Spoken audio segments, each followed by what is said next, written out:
Treasure hunting weekend mga katiyats. Ako at kasama ang buong team ay papunta na naman doon sa ating pinuntahan last week. Ito'y part 2 video ng paghanap ng treasures doon sa isang site na kung saan ay malapit sa mangrove trees. Medyo malayo ang lalakbayin namin kaya kami naghanap ngayon ng makakainan. Almusal ito. At shout out nga pala sa lahat ng ating mga katiyats ngayon na nanonood, sa mga bago pa lamang at sa aking avid followers Luzon, Visayas, Mindanao at mga katiyats in abroad. Sana ay nasa mabuting kalagayan kayo.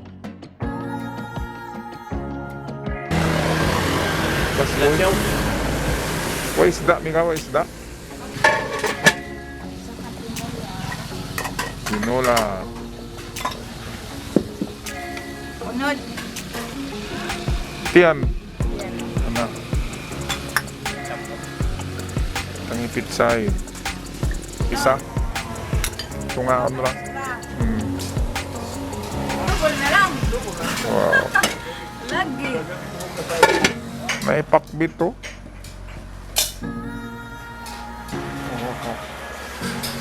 Ang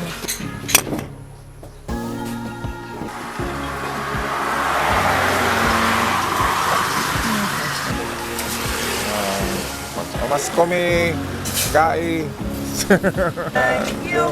Ang mabait ninyo. Thank you. Salamat. Ay naku mga katiyats, ang Pasko ay nasa kanto na lamang at malamig na ang simoy ng hangin. Pero wala pa rin tayong nakuhang Yamashita treasures, pero patuloy pa rin tayo hanggang sa susunod na taon. Okay, at kami ngayon ay patuloy na doon. Medyo malayo ito. At part 2 video ito ng ating nakaraang treasure hunting weekend.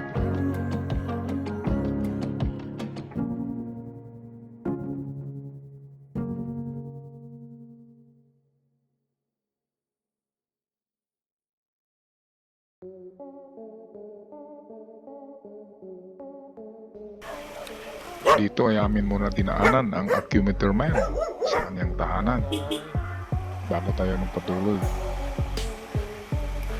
doon sa ating treasure site. Kasama ko dito ang Acumeter Man, the invisible, the pendulum, and yours truly, the Surigao-san.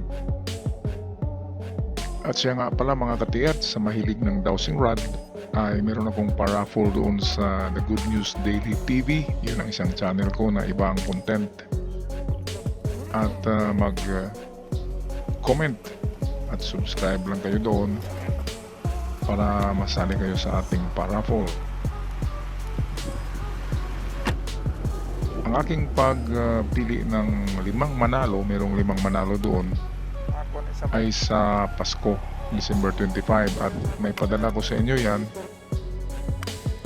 by first week of January kasi busy ang lahat ng tao sa Pasko. At akin na lang kayo i-notify sa inyong mga Facebook. Okay, atin abangan yon. 5 dowsing rod sa 5 katiyats. Yan ay token ko sa inyo ngayong Pasko. Okay, at narito na kami mga katiyats sa site. Ito yung ating video noong last week na pinamagatan kong water pump ng Hapon. Yung old water pump ng World War II. Kasi dito daw dito ay merong nagkakampong mga Hapon kasi ang unahan yan ay isang daungan. Noong World War II, ang mga barge ng Hapon daw ay dumadaong dito. Kaya marami ang nag-treasure hunt din dito. Hinahanap yung lumang water pump. Yung parang Jetmatic. Kaya ito, si Acumeter Man sa kanyang accurate locator, ang Acumeter. Iti-test kung magkapareho ba sa aming detection, ang kanyang detection. Kasi ito'y hinukay na at medyo nasa 8 meters na ang lalim. Kaya kailangan i-detect muli. Kaya atin panoorin kung anong resulta nito. Ano yung mga detect sa tubig na?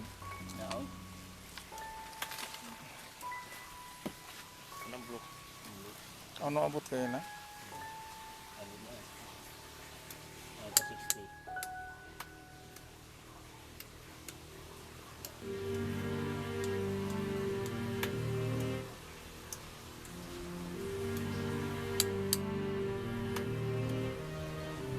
Okay, so ang unang gagawin dito ay sa ibabaw muna itutusok itong mga copper rods para ma-compare ang lakas ng detection doon sa pinakababa at itong sa ibabaw. At kung mas malakas yung detection sa baba, ibig sabihin naroon talaga sa baba ang item at hindi sa ibabaw. Mamaya ay ibaba yung mga copper rods doon mismo sa lalim na 8 meters.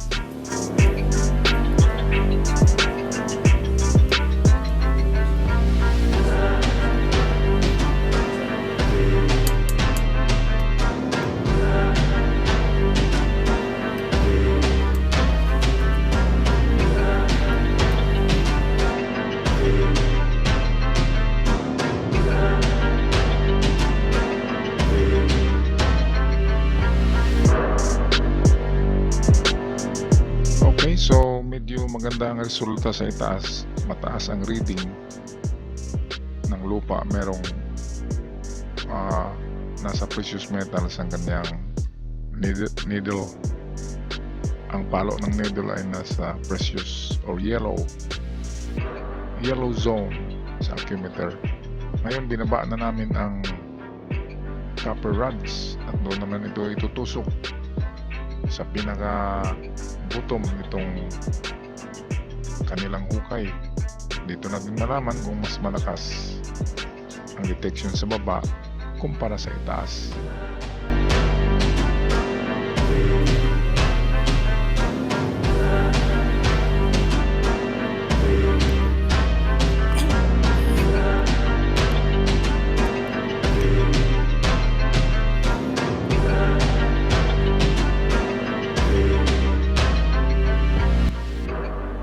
Meron silang mga nahukay dito. Merong semento daw talaga ito. Tinest na nila ito sa limonsito at sa asido. Ang resulta ay semento itong mga nabibiyak na itong kwadrado.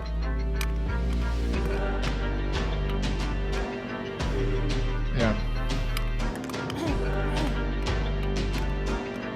Meron silang nakuhang plastic sa 8 meters. Isang piraso ng plastic. Ang plastic ay man-made. Kaya malakas ang kanilang kutob na mayroong nakatago dyan. Dahil doon sa plastic, ito yung semento. Nagkadurog-durog na yan, ayun yung mga kasama. Mamaya ay bababa ako dyan at atin na naman muli i-detect ang bottom niyan kung malakas ba yan sa ating detector.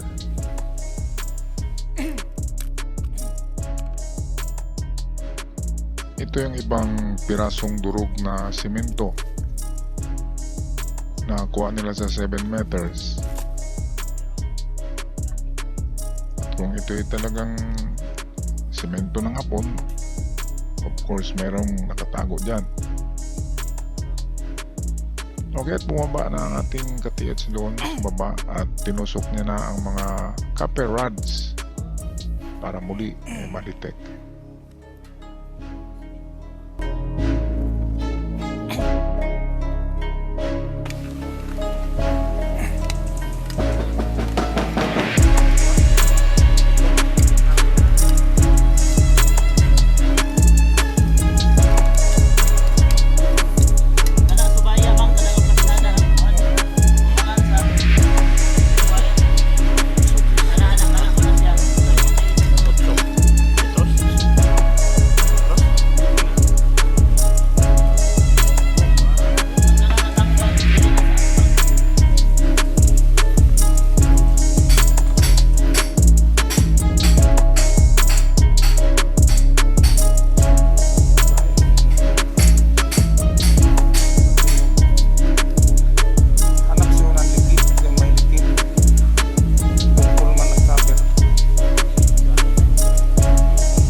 ice truck.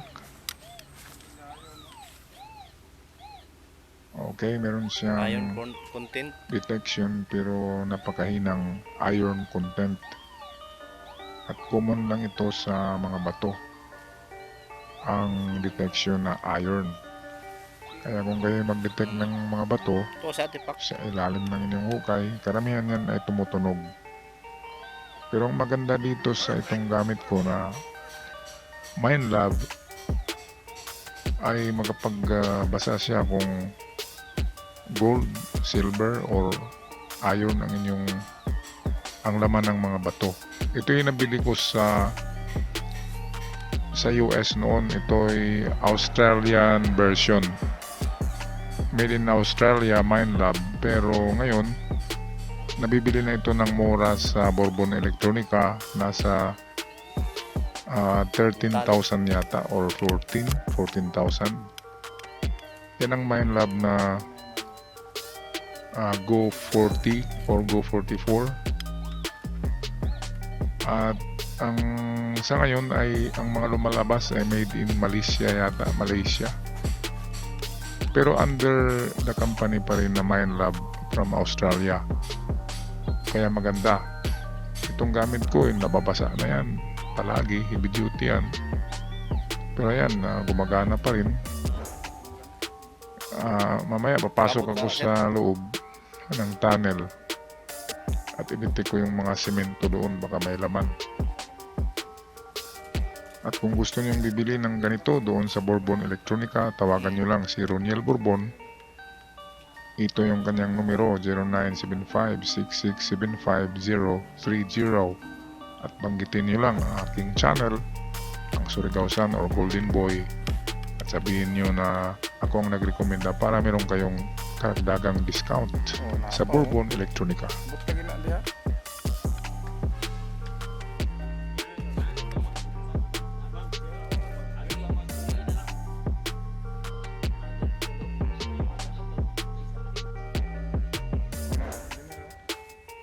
Duha naman gamit cross.